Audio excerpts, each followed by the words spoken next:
As a Jedi in the Acolyte, this is a bad moment.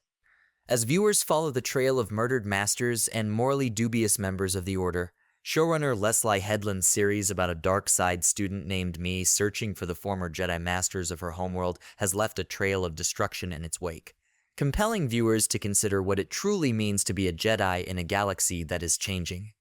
Set a century before the Phantom Menace, the series delves into the fall of the Jedi during the last years of the High Republic. However, the most recent episode of the show also suggests that the Jedi will later try to subvert democracy in George Lucas's final prequel film, Star Wars Episode III, Revenge of the Sith. Jedi members assemble in the temple during Day, the Acolyte Episode 4, to watch video of Me's earlier assaults. A surprise appearance by Ki-Adi-Mundi, a figure from the prequels, coincides with this meeting of some of the most formidable masters in the series, including Saul and Master Vernestra. Just as the Jedi Council deliberates over how to remove Palpatine from office in Revenge of the Sith, Vernestra refuses to inform the Jedi Council while discussing how to best intercept Me before she can kill the next Jedi on her list, the Wookiee Jedi Master Kelneka. This is because she fears that the Senate will be involved in their plans to circumvent the laws governing the Jedi. A mystery thriller set in the latter days of the High Republic era, The Acolyte will transport viewers to a galaxy of dark secrets and nascent dark side abilities.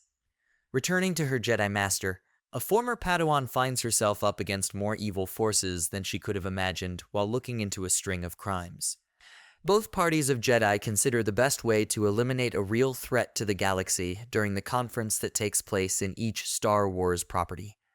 Whereas Mace Windu feels Chancellor Palpatine is surrounded by too much of the evil side for his comfort during Revenge of the Sith, the Jedi and the Acolyte fear that Me will slaughter more of their comrades, peacekeepers, and planetary defenders. As Windu perceives a current conspiracy to destroy the Jedi, Master Ki-Adi-Mundi in the Acolyte fears that Me could be a threat in the future. But in each instance, the Order tries to exert control over Senate decisions because to the Jedi's own fear of losing influence throughout the galaxy, showing how the Jedi progressively erode the Republic they purport to defend.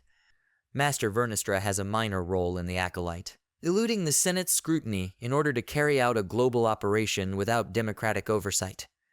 However, the unethical road she starts out for the Order is the same one that the Jedi more skillfully utilize in Revenge of the Sith. The Order deliberately works to weaken the Jedi's autonomy and governance, so the Jedi do more than just stay out of the Senate in Lucas's film. Because they don't think the leader of the Star Wars Senate can be trusted, the Jedi Council assigns Anakin to spy on Chancellor Palpatine. Windu even makes overt plans to overthrow the Chancellor in a Jedi-led coup against democracy while they're debating whether to remove the Chancellor permanently. Although the Acolyte makes it apparent that the Jedi are not a superior option to rule the galaxy, Windu's plan makes sense in the film since viewers are already aware of how cruel Darth Sidious can be. As this series demonstrates, power is power regardless of who holds it.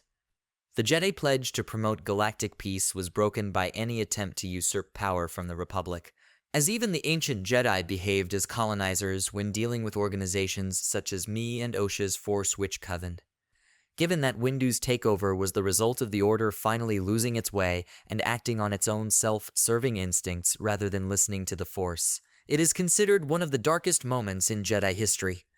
The Order had finally yielded to the corrupting influence of Darth Sidious.